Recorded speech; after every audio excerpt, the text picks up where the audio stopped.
Welcome everyone, my name is Sean, and I was hoping that this first video of 2024, I would actually be broadcasting to you guys out there in the audience from the new studio space, the new location that I am currently setting up, but alas, I have been returned here to discuss this video for Sam Seder, because Sammy Boy and his crew have decided to go full crime denial to sort of mention my name while doing so, and I figured I might as well make fun of them and their inability to read charts, and of course how they just regurgitate information that supports their theories about the world without even fact checking it in the most rudimentary way. But before we do, thank you to everybody who signed up over at actualjusticewarrior.com/join. Give me the money. Give me the money. Okay? And thank you to the podcast listeners, Spotify, Apple, and Google's podcasting platform. This video from the Majority Report is pretty similar to the video that we recently covered from David Pakman about how crime is down. And again, I will put forward the same question that I put forward in that video, which is, of course, down compared to what? We recently had an undeniable, yet Sam Seder and Emma Vigeland both deny it, spike in crime in this nation. It was disproportionately felt in big cities. So a drop-off to higher than 2019 levels is technically down, but it would still be elevated since that drop-off is from the new baseline. But, you know, I only explained this to Sammy Boy on our little stream. I explained this to Emma Vigeland as well, and apparently they still don't get it, and they're going to not really understand what I was saying and not be able to repeat back my points in this particular video, which just goes to show you how garbled the leftist brain is. But maybe, just maybe, they have some data, they have some studies, they have some paperwork in order to support their positions, so I could be proven totally wrong by this Sam Seder video. ATX Kid, good morning, MR crew. Hope it's a wonderful hump day, thank you. Brian from Chicago. Crime is down, but my entire Twitter feed is full of videos of minorities doing crime. It's definitely not because I'm liking and commenting racist stuff. It has to be the George Floyd effect. Should we cover that? Yes. You gotta. Folks, we've had, we've covered this quite a bit. And at one point we had a debate with the real crime justice warrior. What is it? Actual justice warrior. Or you did, and I also, he was kind of he was Tim Pool's backup from when I debated him. And Tim needed another person to help him out. So right there, we got the name check. Thank you, person in the back who definitely remembered my YouTube channel's name. I really appreciate it. And Emma, I don't know why you're so weird about the Culture War podcast, whatever. It is always positioned as Tim moderating a discussion between two people. You wanted to argue with Tim, and I had no problem with you arguing with Tim based on whatever stupid things you wanted to argue about. Obviously, you weren't interested in getting into the crime debate because every time you put forward a stupid position in that conversation, I addressed it immediately and you wanted to move on to Tim's song or the shape of Tim's beanie or whatever the hell you wanted to talk about. So relax. It's okay. I'm sorry I was there. I'm sorry I broke up your little piano recital. I'm sorry you wanted to be in the compound with Timothy all by yourself, but it is what it is. What happened, happened. We're just chill, okay? And the gist of our argument was he was saying that we have this massive rise in crime because of the so-called thing he made up called the George Floyd effect. So a lot of people say that Sam Seder's a bad guy, Sam Seder's a mean guy, and all that, but honestly, I do not see it at all whatsoever. He just said that I made up the George Floyd effect, like I coined the term, and I will happily take credit for that, even though it's not the case, even though it's kind of just the Ferguson effect repurposed with George Floyd, you know, bigger Black Lives Matter incident, bigger problems in our country. Which presumably caused all this massive reform and cuts to policing, or just demoralized police. Or it's like broken windows theory, just read. And to his point right there, it's not really an either or, it's actually a combination of the two. You have demoralized police, you did have funding cuts and other reforms passed in various states in the union that caused the police officers to leave. It is well documented that we have a dearth of recruiting, and in their particular absence, you ended up with a spike in crime, specifically a spike in homicide, which actually spiked more significantly than violent crime. And it was 30% in the nation as a whole, 47% in cities like New York City, around 39 to 40% in Los Angeles, and other major cities saw bigger spikes that were ahead of the national average. But yeah, if you want to give me credit for coining the term George Floyd effect, thank you, buddy. I really appreciate it. Or I think he was saying it was because of police reform and we needed to hire more police because of this. I don't know. Okay. But one of the problems I had with his premise is I'm like, well, crime is up, but it's actually starting to fall again. And it's also conceivable that the first pandemic that we've lived through in 100 years may have, tossed and turned society a little bit and created different pressures and whatnot. And that crime is going down. He's like, that is not happening. That is not happening. It's just a tiny bit. It's not below where it was. And look at what's happening at all the retail stores. Now, honestly, on first watch, I thought he was mischaracterizing me more than I thought. But now that I watch it back for this video, I was saying that it hasn't gone back down to 2019 levels. This is actually a solid characterization from Mr. Sam Seder, even though he's doing that annoying voice, which may actually be his own voice. I don't actually watch his show all that often, but yeah. Crime went up dramatically. It started to decline after 2021 in the 2022 numbers, which, by the way, we will get into a little bit later. But the decline was against the giant increase. That was the point I was making. That point has yet to be refuted by anyone. But whatever. Now he's going to move on to retail stores, which, again, we'll talk about as he talks about it. Don't worry. And look at what's happening at all the retail stores. Well, CNBC actually looked at one of the biggest retail stories.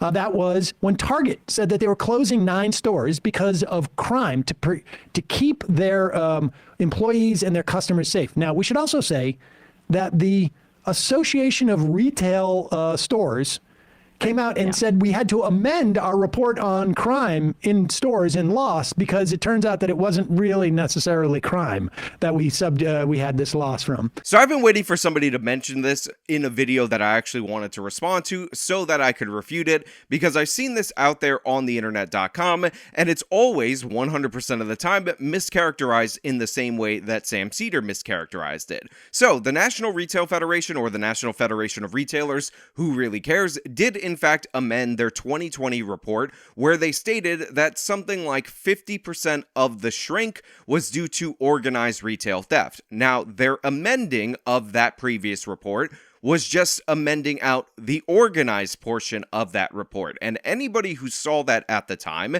including me, never reported that 50% of the theft that was going on, or 50% of the shrink, was due to organized retail theft. In fact, I remember specifically having a direct message exchange with somebody who wanted to do a report on organized retail theft, and I sent them this report over, and I said, listen, their numbers, based on the surveys, you can compare the billions lost before the Black Lives Matter riots to after, but their characterization is quite questionable. And the reason I did that is because I knew that organized retail theft is actually a detective's determination whether or not this is an organized group. And what's actually important is what level of shrink is due to shoplifting or retail theft, and the organized thing is just something that is always going to be fungible. And in fact, what happened here in particular was that 2 different numbers were combined. The National Retail Federation conducted their survey as they did every year. They came up with about $94 billion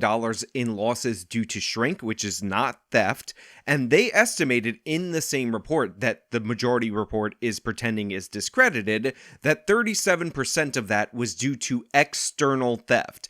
Then some guy testifies in Congress that $45 billion in losses, half of all shrink, this is where the number comes from, is due to organized retail theft. That gets plastered in the report, even though the actual data set that says something completely different is also in the report. So this was an obvious mistake to notice if anybody read the report, because both contradicting statements were initially in there. So what the NRF did was they got rid of that half of all shrink is due to organized retail theft, because they were also saying in the very same report that 37% of shrink is due to external theft, and both of those things obviously can't be true. Also, it was a complete outlier from their other reports that reported no such high percentage of organized retail theft as a portion of shrink the year before or the year after. But here is this story about Target. That was behind the closures. Tyler, if Target was trying to prioritize worker and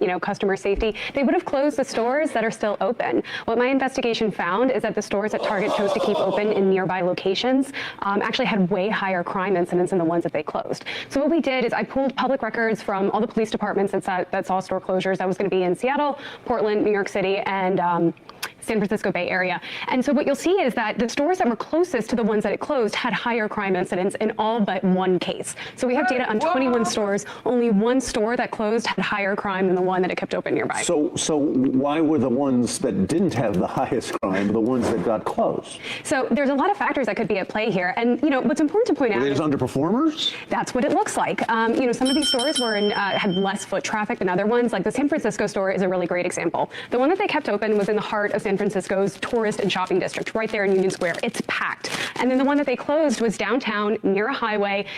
Homeless encampments had set up nearby. It had way less foot traffic. It was just a quieter part of town. And you can see that in different parts. And there was also some cannibalization. But it wasn't that it had higher theft. It didn't have higher theft. It didn't have higher theft. The Based one on- in Union Square had higher theft. Exactly. Higher foot traffic, more people, higher theft, compared with the one in the relative backwater where there was more homelessness, where there was less foot traffic. Exactly. And the reason why this is a story, a retailer can close there's a whole lot of business reasons why a retailer may close a store. But when Target made this announcement, first of all, it's not news when a retailer closes 9 stores, especially one of Target's size. They do this every single year. But they sent out a big press release saying that organized retail crime was threatening the safety of guests and employees, and for that reason, they couldn't keep the stores open anymore. And if that was really the case, then they would have closed the other stores because those appear to be a lot more dangerous. Okay, there we go. So there it is, ladies and gentlemen.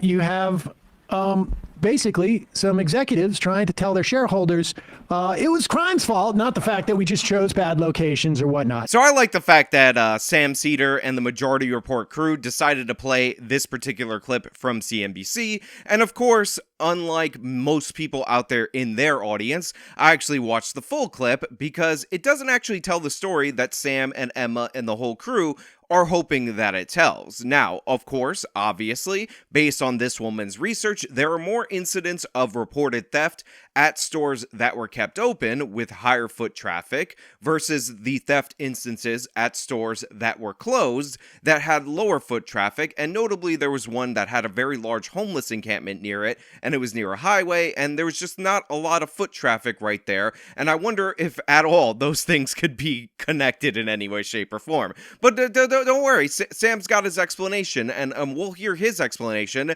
and then I'll play you the rest of the segment that Sam didn't play because they actually explained this. But let's hear Sammy Boy's explanation. Some executives trying to tell their shareholders it was crime's fault, not the fact that we just chose bad locations or whatnot. Now look, this should go without saying. In fact, you guys should already understand what was being stated in that CNBC segment, and to be fair, Target was kind of lying about trying to protect their customers and trying to protect their employees. Obviously, they closed the stores that were the least profitable. But is it possible, you should ask yourself, for a store to have lower raw number instances of theft, but be more impacted by each of those instances, thus theft and overall crime could be the root cause of why that store closed. Let us find out if that's even thrown out there in the very same CNBC segment. Suppose if I were them, I could say, well, in some locations, maybe the crime is more of a threat because the locations are inherently more unsafe, like you described, a little bit more off the beaten path. And the other thing is, if they're less profitable stores, then the theft,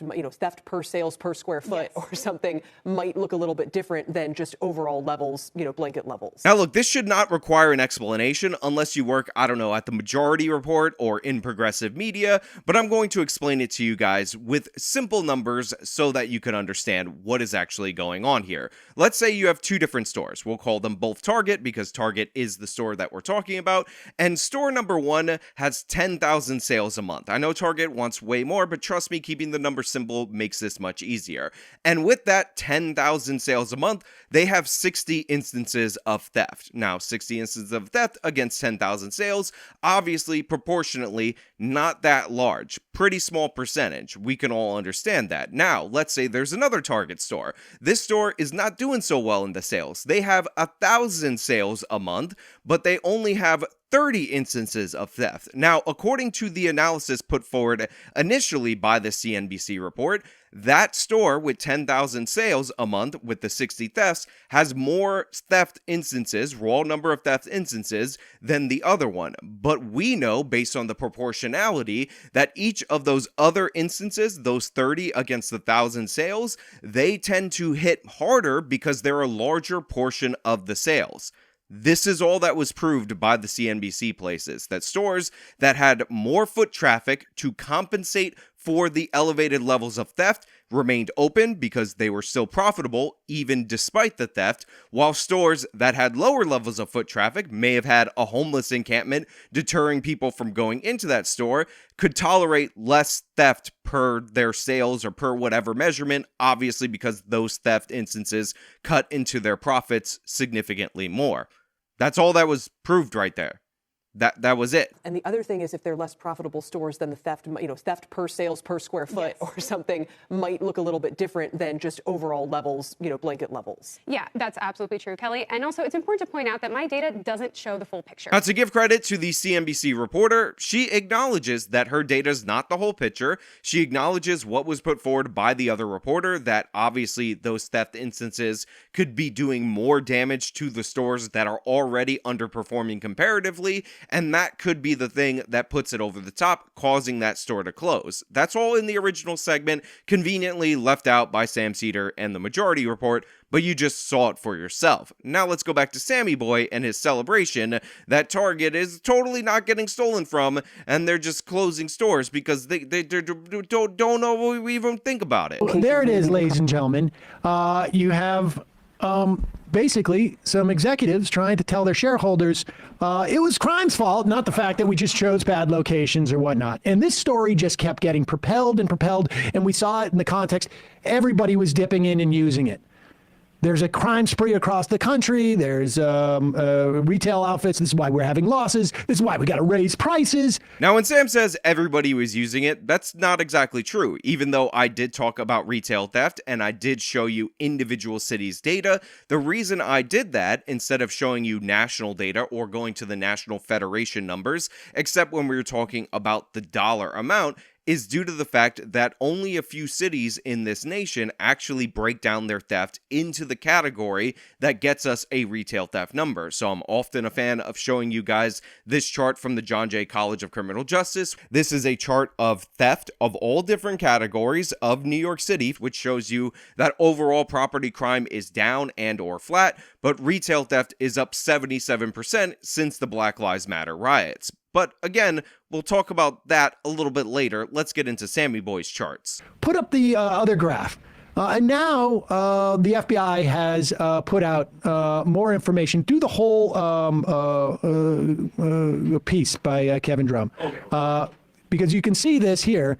Violent crime in the United States from 2012 to 2003. This also is the same, not just for murders, but other violent crime.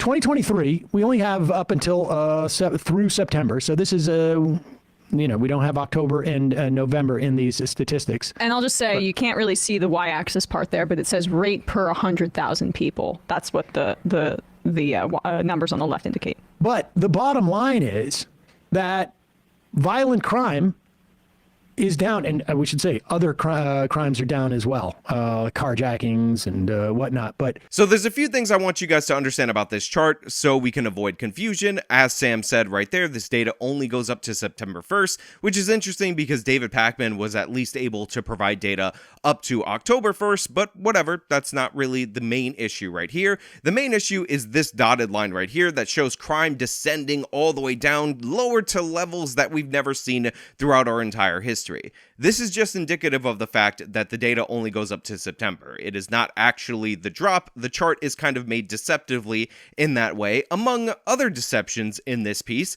that I happen to find with rudimentary research that Sam Seder seems to be incapable of. The raw data, here it is. According to the FBI, through September, violent crime is down 15% in big cities and down 8% overall.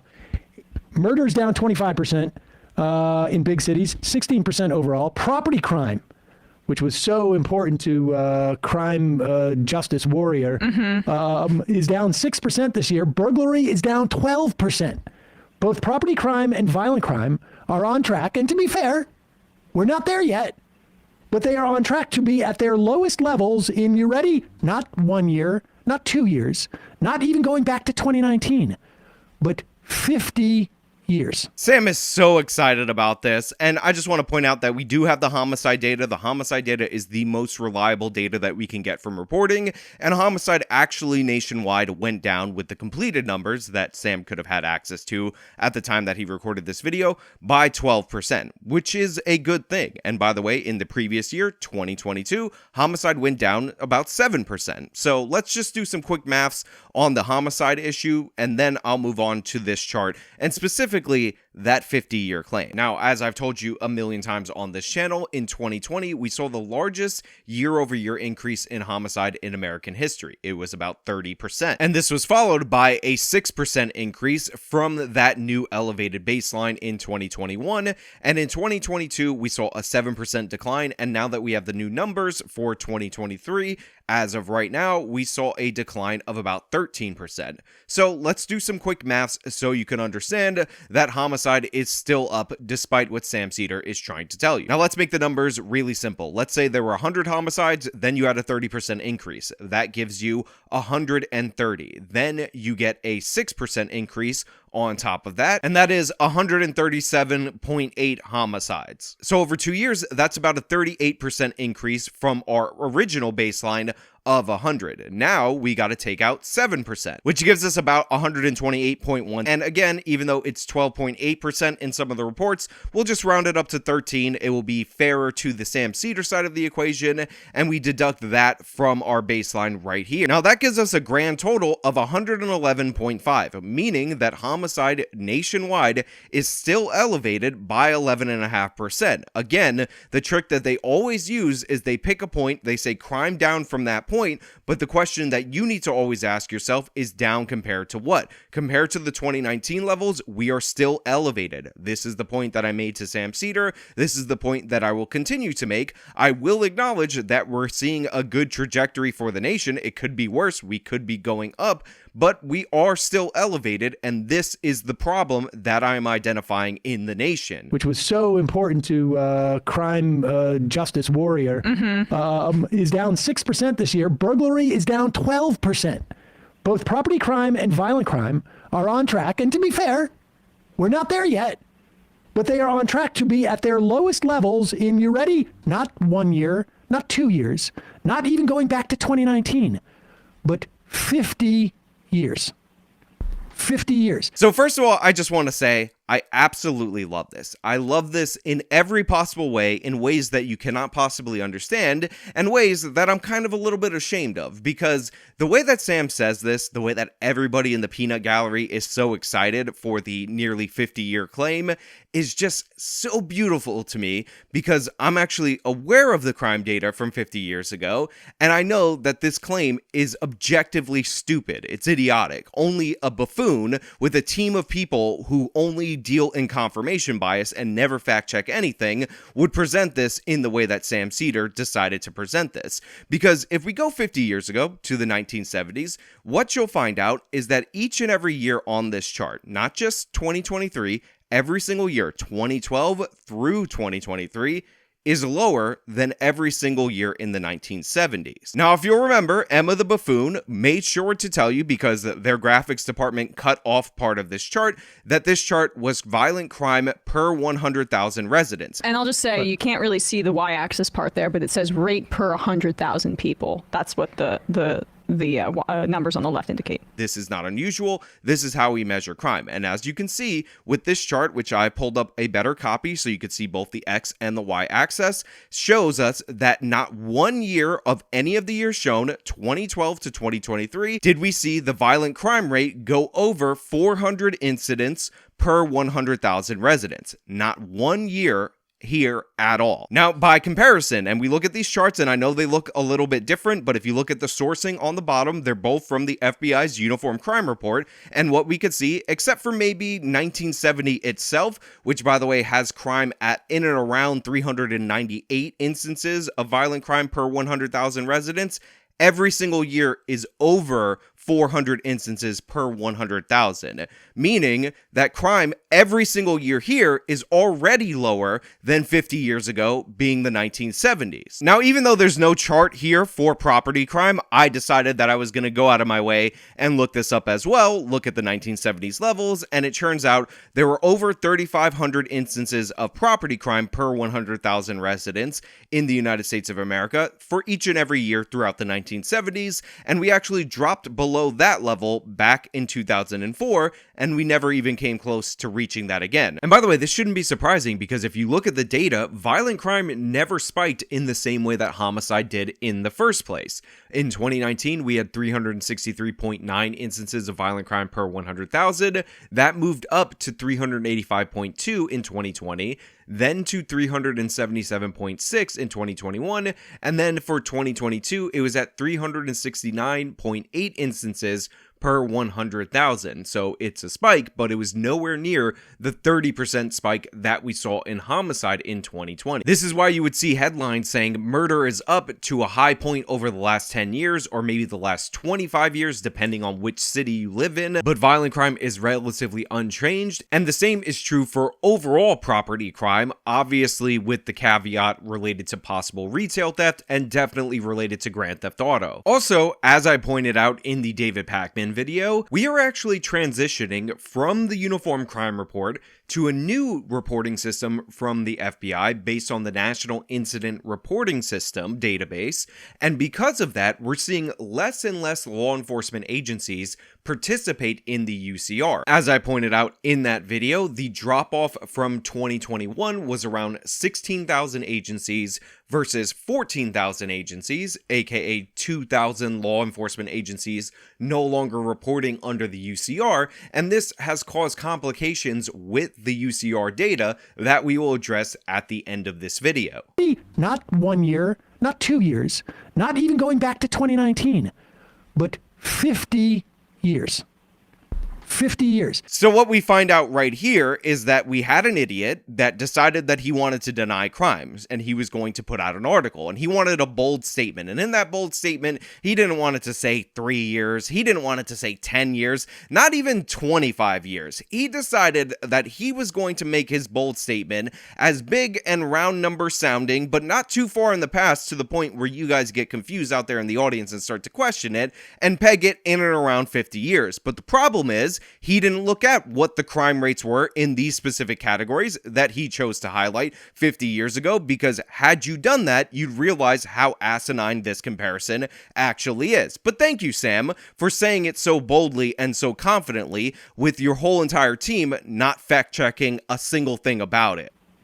50 years. Now, what I take from this is that there was an anomaly. Now, unless at the end of 2022, there was some structural change that happened that had happened back in the end of 2020, let's say. People realize how much they love cops, I guess? Well, my point being that if there was a George Floyd effect and all these cops got demoralized and there were less cops, then for crime to, and that was the reason why crime shot up, for crime to have dropped, you would have had to see some counter effect. Yeah. That would have been the anti-George Floyd effect, where cops were rehired in the same numbers that they were supposedly fired, even though they weren't. And that's why crime has dropped so dramatically. What I love about this is that after Sam reads that 50-year number without questioning it at all, despite the fact that it's completely ridiculous and I just refuted it, he then starts shooting off at the mouth about police officer hiring versus police officer firing, or actually leaving the force. Not a lot of officers were actually fired, and he pretends like officer levels did not decrease, even though that is clearly and obviously the case. In fact, the Department of Justice actually put out a report in 2023 of April that shows exactly what Sam is saying didn't happen happening. So according to this analysis, which asked law enforcement agencies to report their staffing levels in January 2023, what they found out was that there was a 4.8% decline in force numbers compared to 3 years ago. This would be January of 2020, before the pandemic, before the Black Lives Matter riots, and all of that. So right there, as you can see, plain as day, we are down in terms of officer staffing from January of 2023, which is the beginning of last year, to January of 2020, which is pre-Black Lives Matter riots, pre-pandemic. We're down about 4.6% nationwide. Obviously, some departments like the LAPD are down around 10%. The NYPD is also down in significant numbers. But as you can see, despite Sam Seder being in denial of this fact, police officers are down nationwide, and that coincides with a dramatic crime increase. But it actually goes a bit further than that, because Sam said we would need to see officers being rehired or officers being hired at increasing rates in order to explain, he calls it a dramatic crime drop, but the slight decrease in the rate of increase that we saw in the last 2 years. Well, let's look it up for ourselves and see if that's actually the case. So in the year 2022, police departments saw 35% more sworn officers hired than in 2020. Now, 2020, outlier year, pandemic, Black Lives Matter riots, etc., but this is actually 5.6% more than in 2019. Now, despite this fact, staffing levels do continue to decline as a greater number of law enforcement officers resign, and 47% more officers resigned in 2022 than did in 2019. Now, by the way, they're actually counting resignations and early retirements in the same bucket right there. So let's be clear, Sam is wrong about officers resigning and leaving the force. That did happen. It still continues to happen. And he's also wrong about the fact that police departments aren't trying, and in some cases increasing, their level of hiring in response to this, which we also see by the data. The anti-George Floyd effect, where cops were rehired in the same numbers that they were supposedly fired, even though they weren't. And that's why crime has dropped so dramatically. So Sam could talk all smugly right there, but everything he just said is wrong and not supported by the facts. Or what may have happened is that we've been on a steady decline of crime in this country for decades now, and we had this really strange event that completely twisted society around. And made people desperate.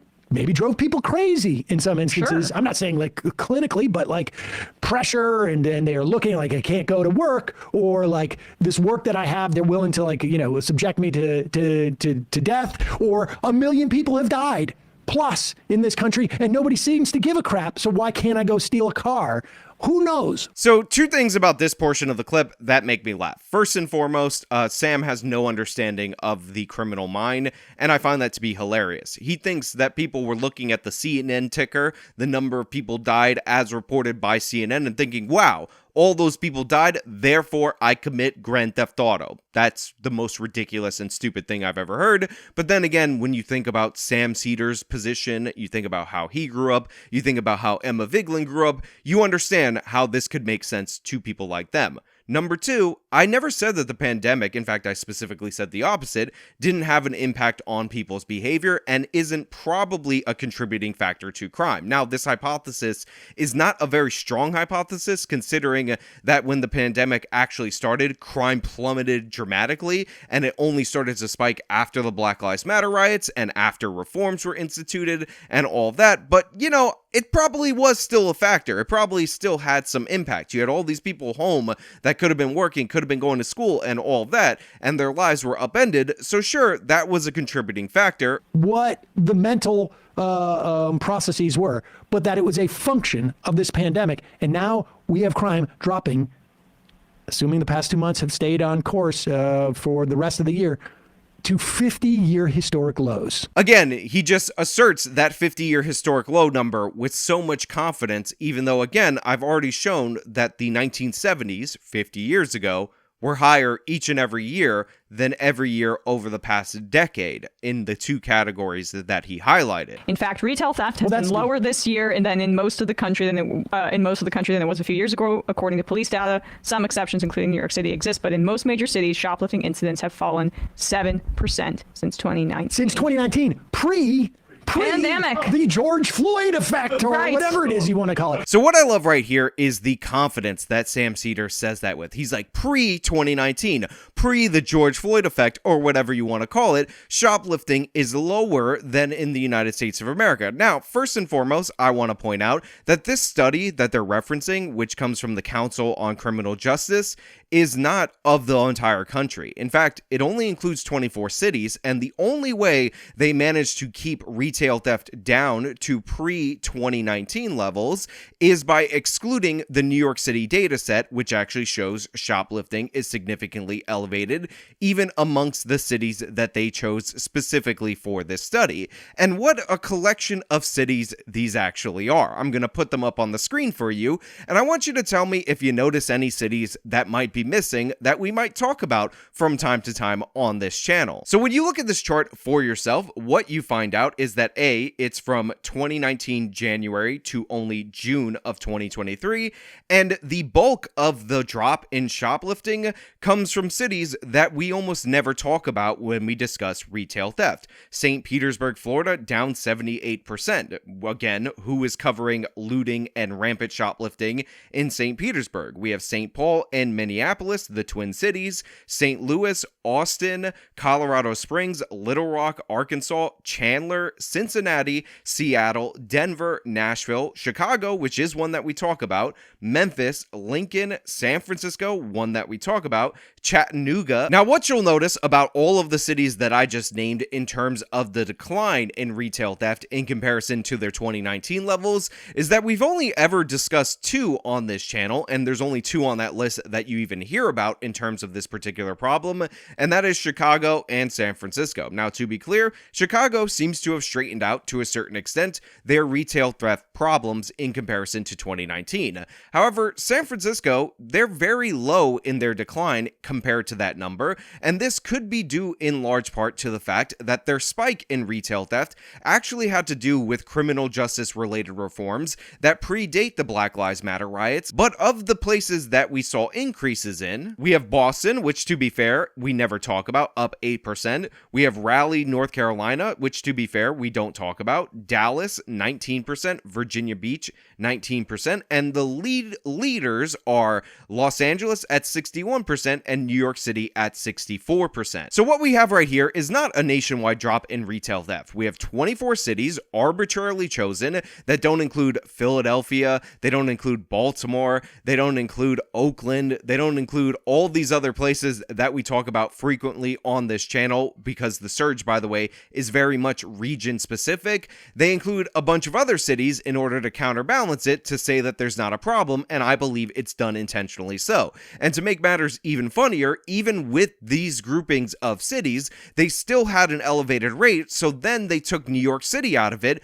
just so they could show the decline that they wanted to show. But Sam Seder's like, oh, destroyed, owned with facts and logic, even though he does not know what he cites. And, we should also say, not only is this the lies that, Eric Adams told to get into office. Now, what makes me laugh about this is that they cite this article that cites the study that I showed you, and he says that these are the lies that Eric Adams used to get into office, even though even according to that report in particular, New York City's retail theft was elevated. According to that report, 64%. According to the 2021-2022 numbers, it's actually up 77%.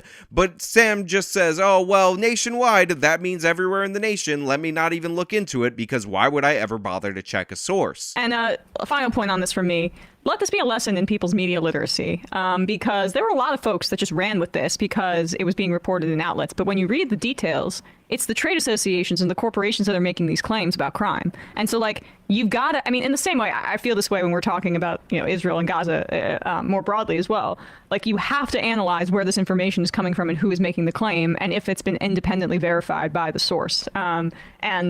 I wish, honestly, papers were much more scrupulous about it. But at least people who were, on the left in a way, or supposedly left of center, that should be inherent. And so I was really surprised to see how many people fell for this crap. Now, I love the fact that Emma Vigeland, in her arrogance, in her hubris, is talking about checking the origin point of her sources, as her and Sam Seder and this entire crew of people didn't check the origin, didn't check their own biases, didn't look into these numbers, because every single one of their reports that they're citing originated from some crappy left-wing blog with an obvious political agenda, and that's why they ripped these statistics out of their context. That's why they said something as stupid as crime is at a 50-year low, even though the data shows across the entire chart that was displayed in that article that it was below the 1970s each and every year, even with the crime spike.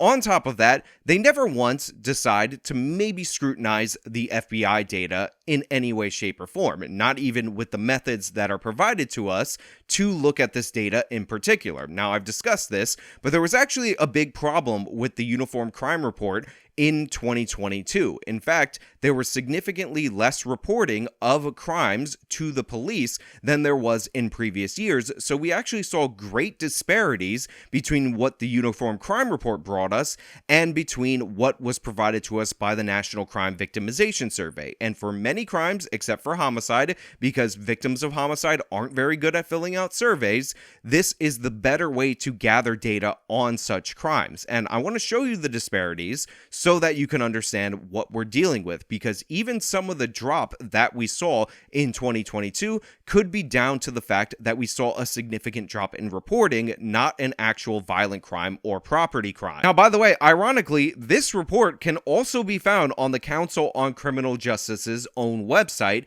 and thus they are the same people who put together that asinine report on the retail theft issue. However, this pulls data from the NCVS and the Uniform Crime Report and compares the two. And what we find out is that according to the Uniform Crime Report, and remember, these are often not that different and they're not supposed to be that different, violent crime fell by 2%.